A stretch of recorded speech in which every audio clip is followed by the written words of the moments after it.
So just a couple rules as we're going along today for everyone. Just keep their hands and feet inside the boat at all times.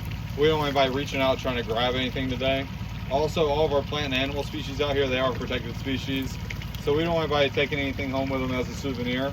I promise the fine you would get if you took anything home is a lot, it's actually a lot more than what it's probably worth.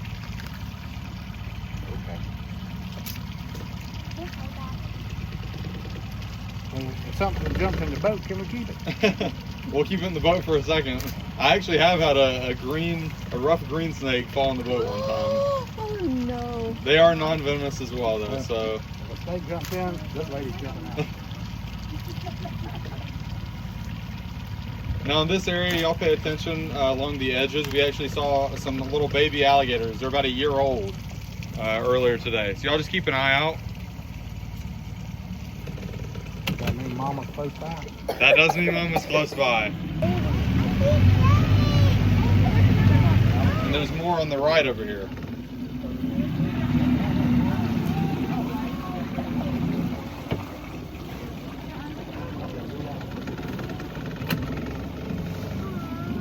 So like I mentioned, these are actually Sally's babies, and Sally's about a 9-foot female alligator that hangs out in this area.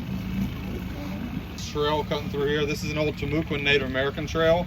They were one of the many Native American tribes that inhabited the Okefenokee swamp, and they lived here in the mid 1600s.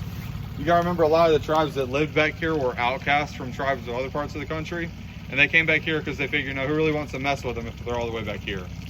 And if y'all came back here in May, June, early July, and dealt with the yellow flies, I don't blame them. The yellow flies are really bad back here during that time.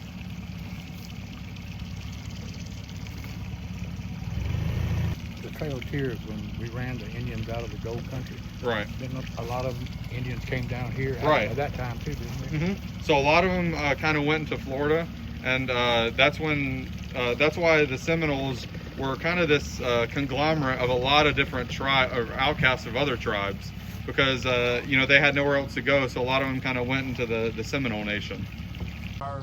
What'd you say? The fires a few years ago, were y'all affected by them? In 2007? Yeah. Yeah, so we were really heavily affected by that fire. Actually, you remember that little prairie that I said that Sally raised her babies in?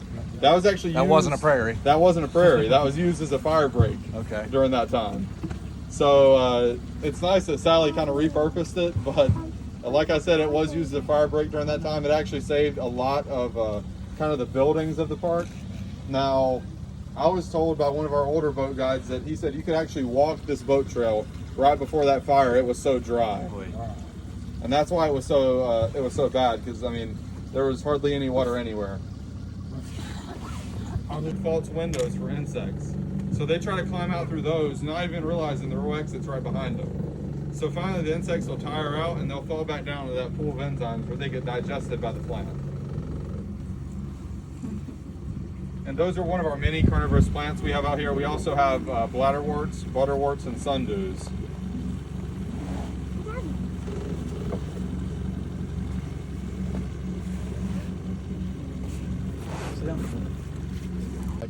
She's been in there this morning. You can tell she's been bedding down. Now, I don't know if it's actually her that's been there this morning, but another alligator probably has. And the reason I say that is because the UGA researchers have told us that Laura's about 1 to 2 miles actually deeper in the swamp, and we don't know exactly why. She didn't really have a nest this year, so there wouldn't be a reason for her to be back there protecting a nest.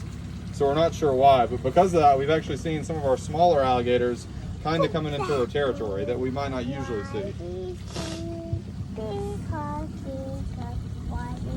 And because of that, that's created some interesting altercations with our alpha male alligator named Obadiah, and he's around 11 feet long.